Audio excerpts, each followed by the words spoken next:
RSS Bhajpa ने राम मंदिर मुद्दे का जिस तरीके से राजनीतिकरण करना शुरू कर दिया है, उससे ये बात सिद्ध हो रही है कि 2024 का चुनाव आरएसएस भाजपा को जीतना संभव नहीं लग रहा है। खासतौर पर तब जब इंडिया गठबंधन ने अपना गठबंधन बनाया, उसके बाद से आरएसएस भाजपा इस चिंता में पड़ी हुई है कि शायद उनको ये चुनाव जीतना संभव नहीं होगा। इसलिए चुनाव जीतने के मकसद से राम मंदिर मुद्दे का आरएसएस भाजपा राजनीतिकरण करने के काम में लगी हुई है।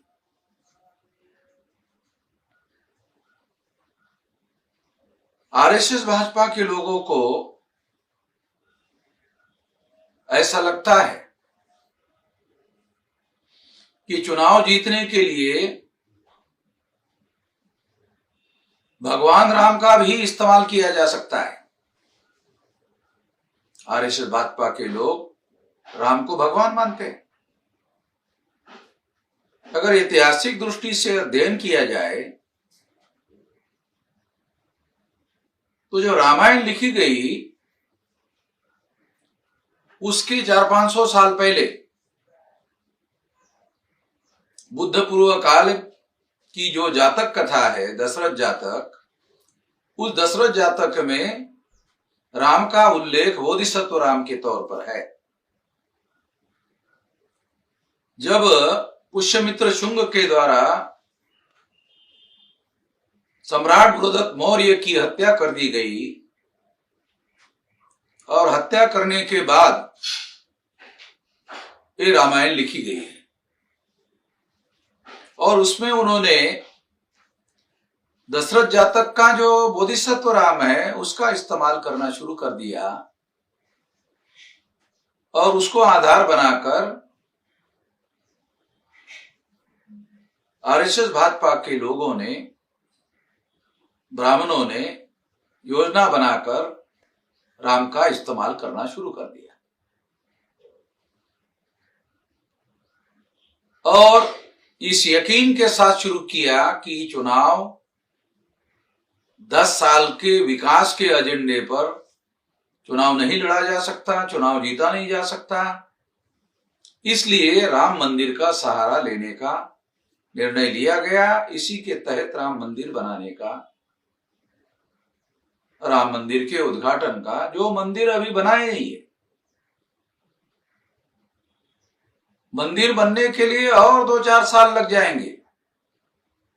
अभी मंदिर बना नहीं है, आधे अधूरे मंदिर का ही उद्घाटन करने का कार्यक्रम करने के पीछे क्या तर्क हो सकता है? यही तर्क हो सकता है क्योंकि वो चुनाव में उसका इस्तेमाल करना चाहते हैं। इसलिए ये माना जा सकता है कि आरएसएस भाजपा के चुनाव जीतने की संभावना कम है। इस बात को ध्यान में रखते हुए ये जो अयोध्या मुद्दे का राजनीतिकरण किया जा रहा है, इस राजनीतिकरण से आरएसएस भाजपा को बाज आना चाहिए, मगर ये उनको आदत पड़ी हुई है, उस आदत के अनुसार ही वो अपना काम करते रहेंगे। दूसरी एक और बात भी मैं कहना चाहता हूं, उत्तर प्रदेश में जो डिप्टी सीएम है मौर्य, उसको आरएसएस भाजपा के लोगों ने पिछले चुनाव में, विधानसभा के चुनाव में ओबीसी के वोट हासिल करने के लिए मुख्यमंत्री पद का चेहरा बनाया था। अभी और चुनाव के मौके पर मौर्य को, इस केशव प्रसाद मौर्य के इस काम पर लगाया गया है और वो बार बार जो है बयानबाजी करने के काम में लगे हुए हैं।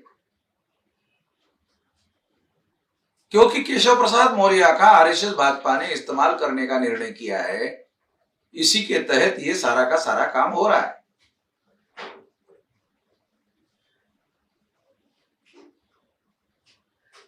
केशव प्रसाद मौर्य को निश्चित रूप से इस बात की समझ है, ऐसा हमें नहीं लगता कि दशरथ जातक में जो बोधिसत्व राम है उसके नाम पर सम्राट बृहदत्त मौर्य की हत्या करने के लिए जिन लोगों का उन्होंने इस्तेमाल किया, जिन ब्राह्मणों का इस्तेमाल किया, केशव प्रसाद मौर्य